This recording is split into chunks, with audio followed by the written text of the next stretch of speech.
Hey, this chapter was a lot harder when I tried to sort of calculate whatever indicators he mentioned.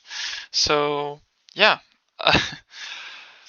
the text was a lot easier than actually getting to calculate whatever Wilders did, because Wilders, as you can see at the bottom, did a lot of great stuff. I thought RSI was kind of difficult, but I tried directional movement. Bam, that's hard. Or the parabolic one.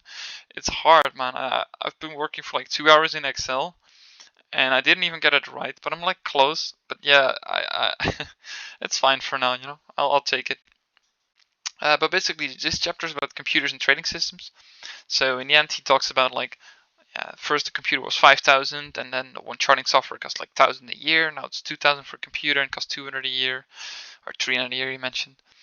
But yeah, you make your own. And these are even free online, so that really shows like how sort of expensive it was back then and how cheap it has become actually for everyone.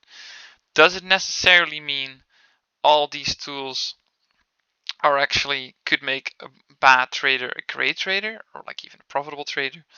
But they could, make a trader sorry, if the trader uses these indicators like fairly, like a good trader, could come in real handy and could actually really help the trader. So yeah, whew, let's get into it. It was a lot of work. So yeah, let's just get into it. So first of all, I want to go over is actually not the ADX. I want to go over the SAR first.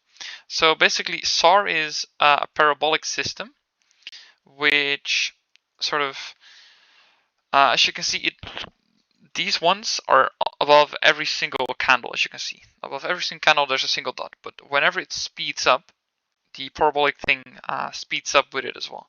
I didn't dive into the math of this one because maths, parabolic stuff, I was kind of done with it. So I was like, yeah, I'll just leave this as what it is.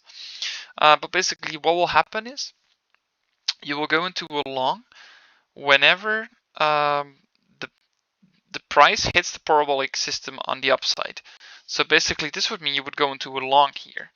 Now, this made kind of a loss. So you can see it's not really good in a sideways movement. It's really good in a trend. And you can still say, yeah, the overall trend is down. This was kind of a sideways movement pattern, which didn't really help, but I'll just show you with the help of the strategy. So as you can see here, the moment it touched the price, it went for a long. Wait, was it display? Yeah, I guess. And as you can see, so what will happen is when just like many moving averages, oscillators or moving average are not great in sideways movement. As you can see, this one literally made a lot of losses. You would go long here, but most of the time you would go short again here. So it's literally, it's really bad right here. But when you look at it in the big way, like let's say a week or a month maybe, this one really starts to be profitable. Let me just see here. You know, huge returns within a single trend, and even is this even profit? I think it is. No, but still, within a trend, really great profits, like extremely good. But it takes a lot of time, and it just doesn't work on like the shorter time frame. You can see it here, and you can even try it out with a strategy tester. And let me see. I have to. Let's say we have 1,000, and I'm not sure how this works, but I guess it's the equity. So I want to go with all of the money on every trade. Would lose 82 euros or USDT in a number of 771 trade. You can see the first trade was on the 1st of January. So that's quite a big loss, for 1,000. It's 8% or 0. Yeah, 8%. Sorry, that's calculated. But you can see within the trend, it's great, but whenever it's not in a trend, it's not great. So we can go to this movement. You can already see this is kind of a downtrend, but it's the only time it's positive. Literally never went positive again. And this is like the overall profit. So whenever it had kind of a great sort of trade, it would have been great. But because this is a great short, of course, but within a trend that's good, then let's say you want a really large time frame, for example, a week or a month. Let me see. Yeah, okay, of course. That's not gonna work. But week is good. Week is fairly good. All right. So that's it. So hey there. So right here we have the ADX and the DMI, which are the last two oscillators which he discussed in the chapter. There's not a lot of difference between the ADX and the DMI. The ADX is the average directional index, and the DMI is the directional movement indicator. But basically, as you can see, the red line on the DMI is the same value as the ADX. It's because the DMI consists of the plus DI and the minus DI, which is basically needed, or like the predecessor of the ADX. But what is a great trading strategy when using ADX only, or sort of as an indicator, is whenever the trend is above 25, it's a great, it's a healthy trend, and that could either be actually within a downtrend or an uptrend. It's actually could be same, could be both situations.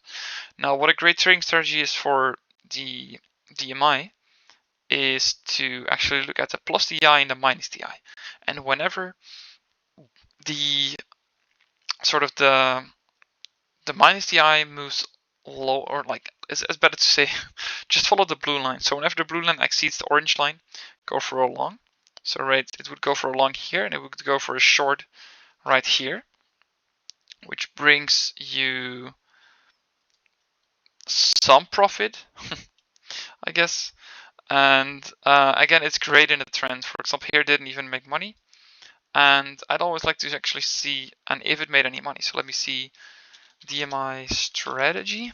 There must be someone, yeah. So we can see here really what it made. Now you can see whenever it's sideways movement, it just makes a massive loss, like a massive. But I'm pretty sure if you move out to the longer range, there is no data. There's one trade. I guess it's just too short. I can look at the S&P maybe. Yeah, so S&P is good, but are you sure it didn't? Because I'm hoping when the, let's see, this is 11. I'm not sure, because the book said whenever the green line, or like the fast moving average line, sort of moves above the red line, just go for a long, and it would go for a short right here. So it's kind of weird to see that this one strategy didn't really apply that. Wait, let me try another strategy, because I'd like to see it. DMI strategy. Use the bottom one, right? I forgot. Oh, I'm not sure. They look so familiar though. Aren't they? That's just the same. Well, I'm just gonna leave it at that. I'll just move over to Excel and actually try to explain. So here we are in Excel. This is basically the formula for calculating ADX. And before you get to ADX, you also get the DMI and the minus DMI. So that's how you can really apply the strategy. And this one was hard. I think this was one of the hardest strategies.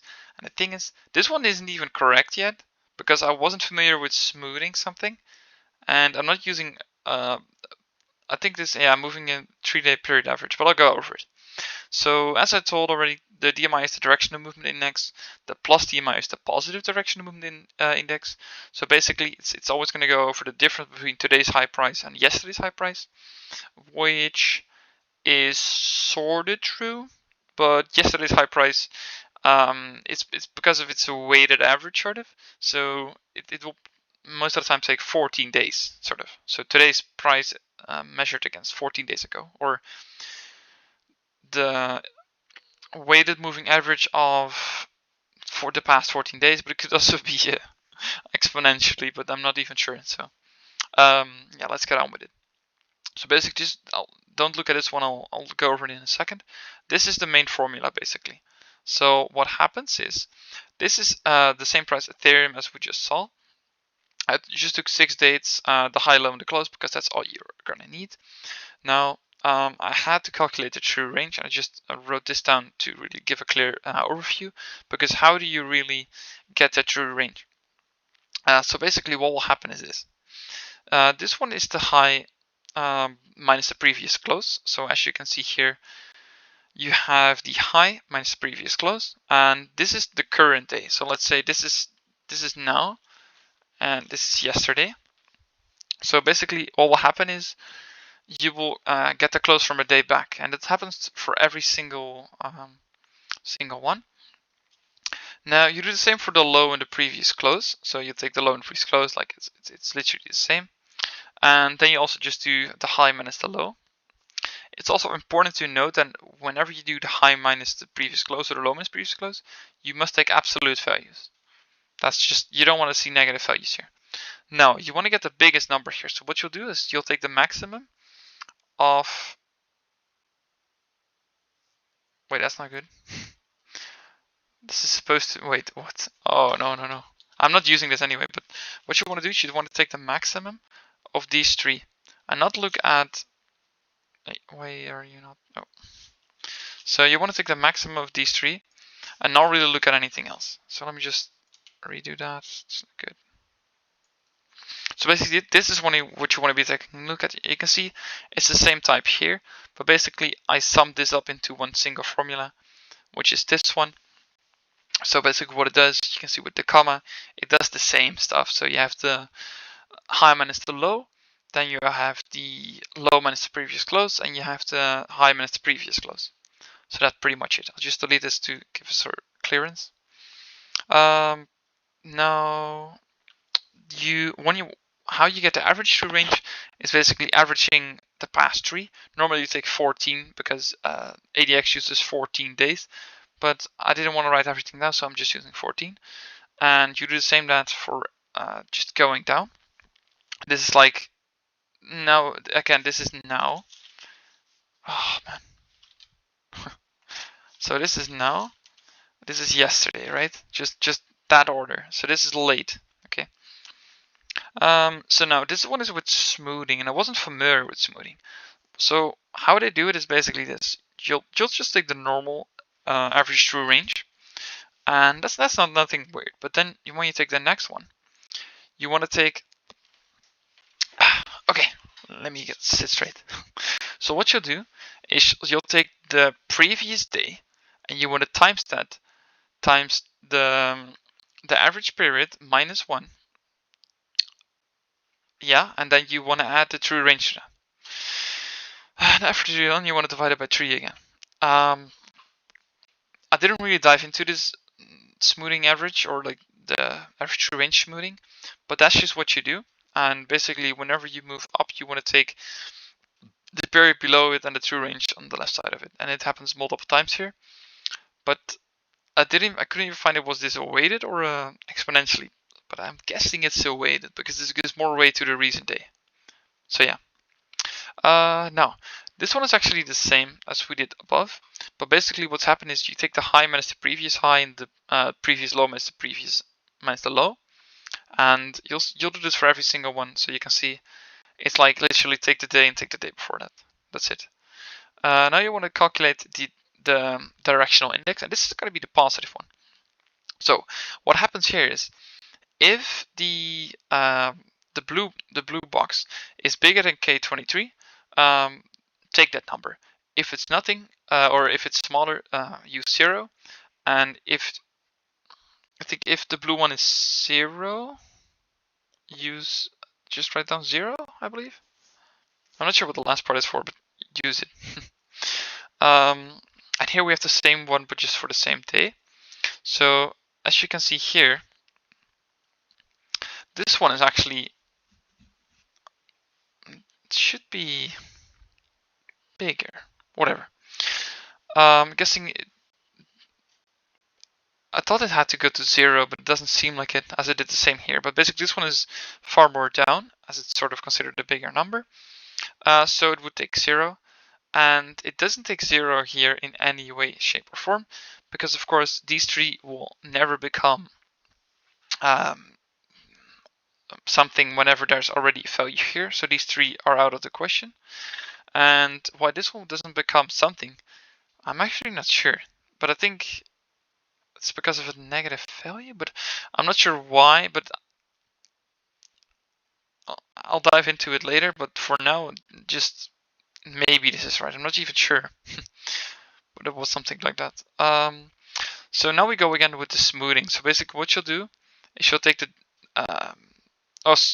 so you take the positive one, and you'll do the same thing as happened here. So you take the value of the day before that, of yesterday, and take the positive directional index again, and divide it by the period average, and do that for every day. And you got to do the same for the negative index, but of course you'll take the thing off the. Oh, it's even, yeah, I didn't even look at it. The blue box should be below. But it was 0 anyway, so I was always going to get 0. But basically that's what happens. This is the better way to look at it. Alright, so now we're almost there with the DMI indicators. So basically what you'll do now is you want to divide the positive moving directional indicator, and you can use the DX or the smooth DX. I'm just using the smooth DX, and divide that by the average true range. Now you can also use the smoothing or true range again, but I'm just using smoothing because that's the correct way. And times that 100, right? So you get these numbers, and you can see these ones are all 0 because, well, I couldn't get this right. And now you just want to subtract those things from each other, but of course they're at 0, so it's always going to stay the same. And now whatever you do is you're still going to smooth them again, actually. But of course this one is going to be the same value of the past 3, and here we'll have again these values. Whew. Well, that was pretty much the video, so I'm just going to go over to the advantages and disadvantages. So of course a computer is never going to trade emotionally, so it's going to stick to its strategies. It has more discipline, of course, consistency. But the thing is already, which I showed you like with the strategy tester, that it only moves within a trend. And I think the study showed that a price range, or like anything you look at, like assets, only move in a trend, like I think it was 40% of the time or 38%. Like it wasn't a whole lot, like at least not more than half. So that's why it's not going to be profitable all the time. So these things should be combined with escalators and such and everything. But again, don't have any experience on that part,